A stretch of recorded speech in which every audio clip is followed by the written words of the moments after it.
Good morning, students. Today we are going to do module 4. In module 4 we discuss about speech. Let's discuss about the speech. Speech, भाषण. According to the Oxford Dictionary के अनुसार a speech is a formal address or discourse delivered to an audience.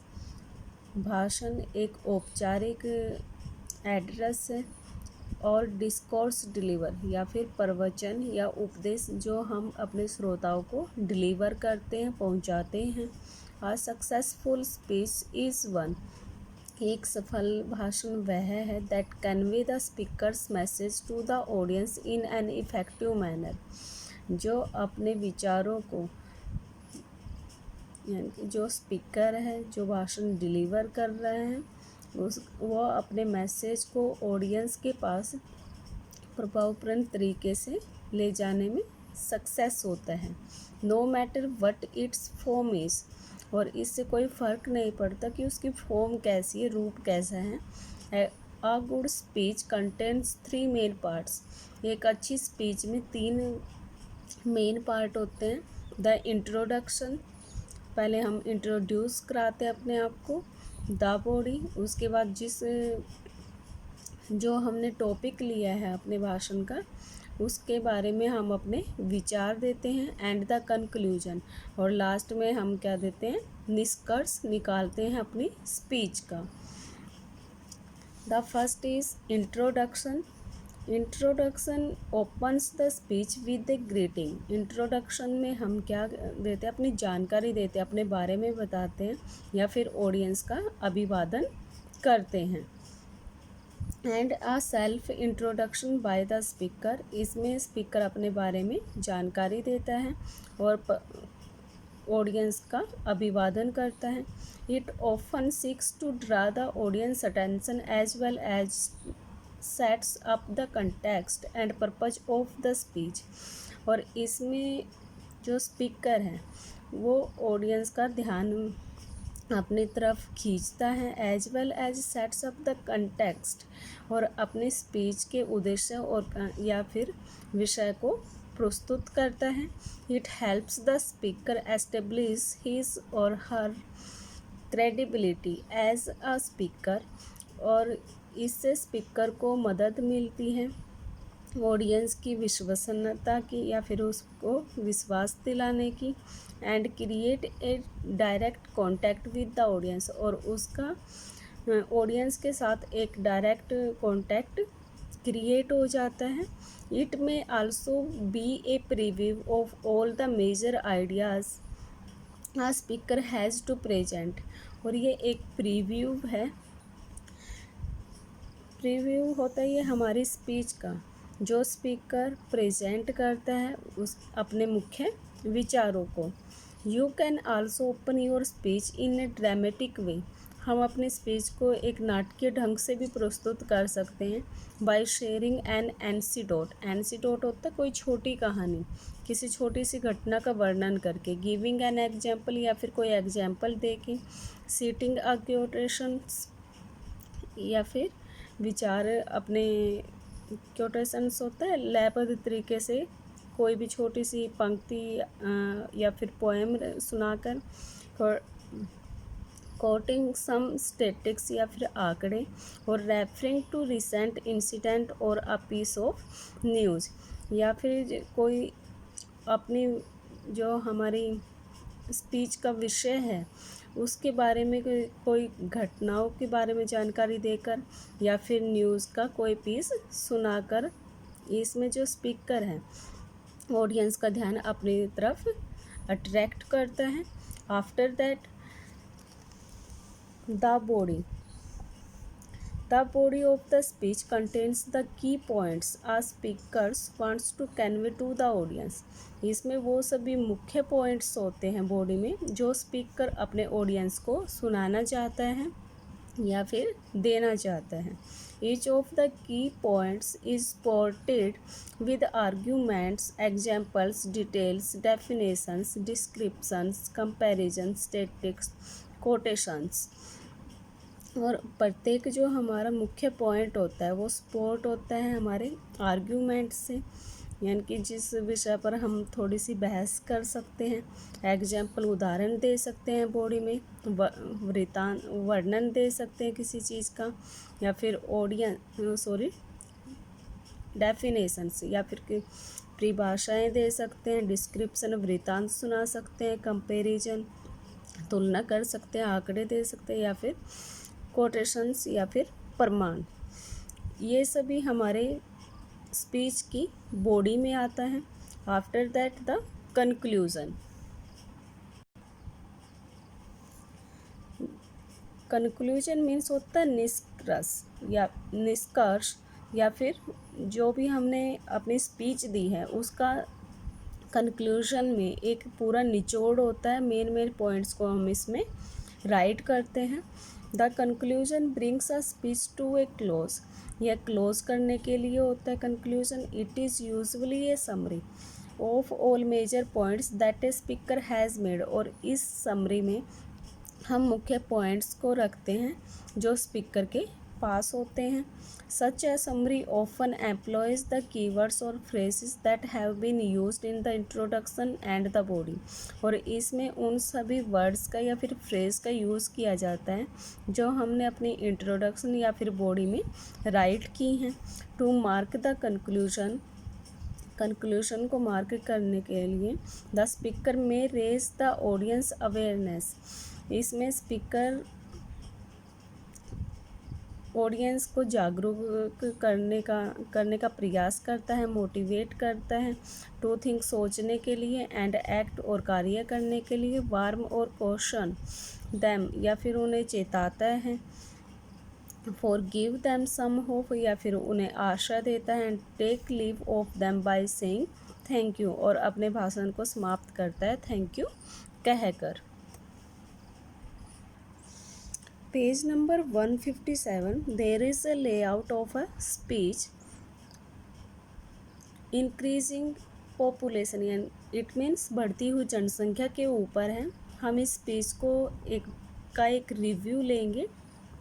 Did you know, क्या आप जानते हो, India is the home of 60% of world's total population, कि India पूरी जनसंख्या का यानी कि विश्व में जितनी जनसंख्या उसका 16% इंडिया में है। More than 6,500 babies are born in India every day.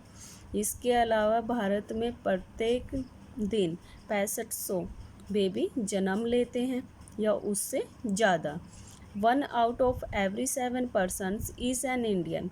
प्रत्येक 7 पर्सन्स में यानी कि जहाँ पर 7 पर्सन्स हैं उनमें से 1 पर्सन हमेशा इंडिया का होता है।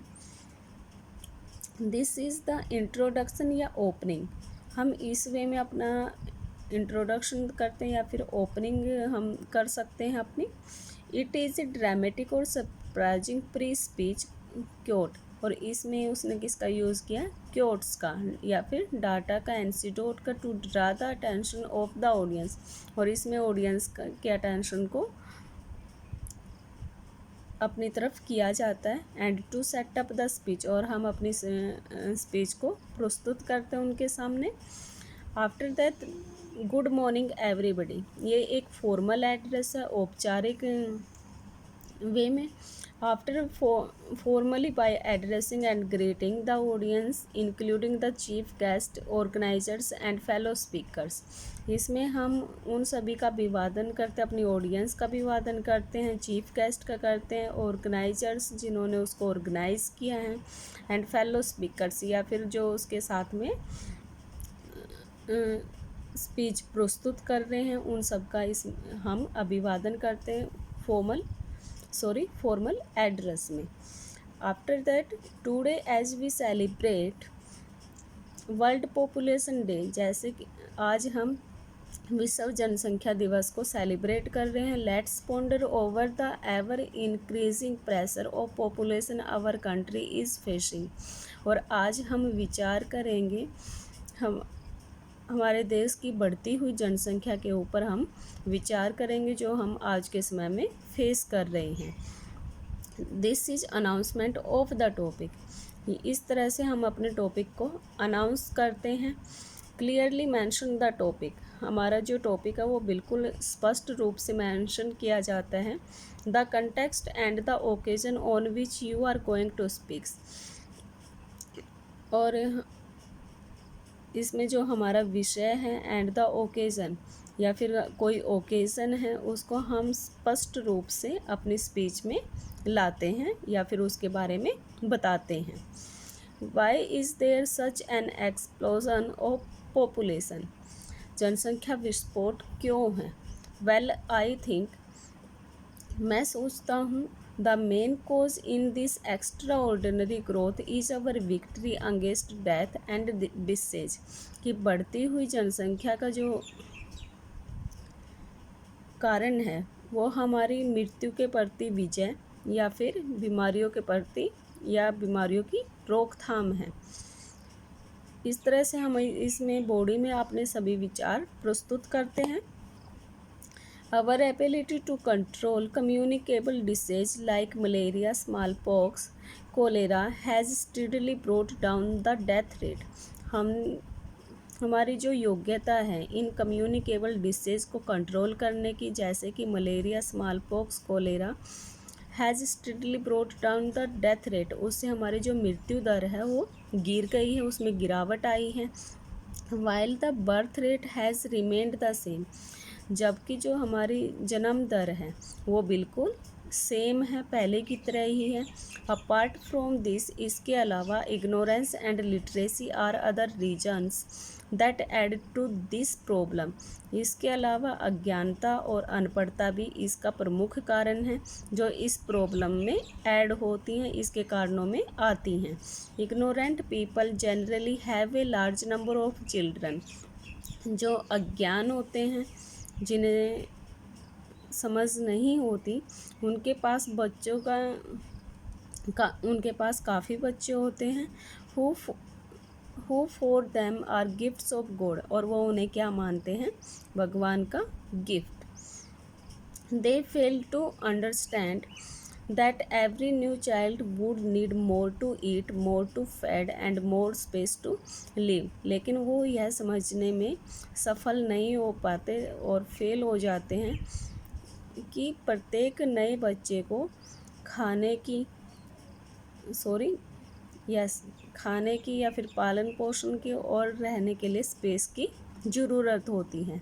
The result of ever increasing number is obvious, और यह बढ़ती हुई जनसंख्या का जो परिणाम है वो बिल्कुल स्पष्ट है, साफ है।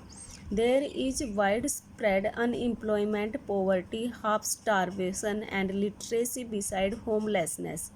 और इसके जो कारण हैं, जो हमारी जनसंख्या बढ़ रही है उसकी वजह से हमारे देश में बेरोजगारी है, गरीबी है, भूखमरी है, अनपढ़ता है, और इसके अलावा लोग बेघर हैं। Use of force to control population has failed to yield any tangible results। अगर हम जनसंख्या को फोर्स से यानी कि शक्ति से कंट्रोल नहीं कर सकते तो इसके काफ़ी भयंकर रिजल्ट होंगे। So the only effective check can be economic independence of women's education and public education on the need of planned family. इसलिए हमें प्रभावपूर्ण तरीके से जो हमारी आर्थिक स्वतंत्रता है, हमें औरतों को आर्थिक स्वतंत्रता देनी चाहिए, वीमेंस को एजुकेशन देनी चाहिए, public education on need of planned family, और पब्लिक को भी शिक्षा देनी चाहिए प्लान्ड फैमिली को लेकर। Beside, incentives may also be given to those who decide to limit their families। और हमें प्रोत्साहन राशि भी उन्हीं लोगों को देनी चाहिए जो अपनी फैमिलीज़ को लिमिट करने का निश्चय करते हैं। India must learn a lesson from China, और भारत को चीन से सीखना चाहिए, which has taken effective steps to check fast growth of population, जिसने अपनी बढ़ती हुई जनसंख्या पर प्रभावपूर्ण तरीके से रोक लगाई है या फिर उसके प्रति इफेक्टिव स्टेप्स उसने लिए थे। If we don't deal with the present situation, यदि हम प्रेजेंट सिचुएशन के साथ लगातार ऐसे ही डील नहीं करते, I am afraid we will remain a poverty stricken under developed country teeming with hungry millions. तो हमारी जो कंट्री है वो भूखमरी का शिकार हो जाएगी और उसका विकास भी नहीं होगा, और country teeming with hungry millions, और हमारा जो देश है वो भूखे लोगों से भर जाएगा। This is the conclusion. The speech ends with the conclusion with sports the position the speaker has taken. इसमें जो स्पीकर है कंक्लूजन में अपनी स्पीच को एंड करता है। It offence express a hope warming an appeal और अ कॉल फॉर एक्शन, और इसमें जो एक्शन के लिए कि लोग उसके प्रति जागरूक हों और स्टेप्स लें, इसमें आशा भी दे सकता है स्पीकर, वार्म भी कर सकता है उन्हें, और अपील भी कर सकता है या फिर कॉल भी कर सकता है। This is the conclusion of our speech. Last में हम बोलते हैं थैंक यू, फॉर्मल थैंक्स, इसे औपचारिक अभिवादन कह सकते हैं। You and your speech bye formally thanking the audience for their time and attention. इसमें स्पीकर ऑडियंस को थैंक यू बोलकर या उसका अभिवादन करके अपनी स्पीच को एंड करता है। Well students, I think you understand the concepts of speech today. Write this layout in your fair notebook and learn also. And today's work is to try to write a speech on water conservation. आपको water conservation पर यानी कि जल संरक्षण पर एक speech write करनी है। On the occasion of world water day के अवसर पर your teacher has asked you to make a short speech on topic. आपके टीचर ने आपको एक छोटी स्पीच राइट करने के लिए कहा है save water save the planet, और हाँ उसका टॉपिक क्या है, save water save the planet. Taking ideas from the hints given below, नीचे कुछ हिंट्स दिए गए हैं, आप उससे अपने आइडिया भी ले सकते हो together with your own ideas, और अपने आइडियाज़ भी राइट कर सकते हो। Draft a speech in about 120 words, और आपको 120 वर्ड्स तक अपनी स्पीच को ड्राफ्ट करना है, बनाना है। This is your today's homework and write also the layout of the speech that we have read. Write it in your fair notebook and learn also. Thank you.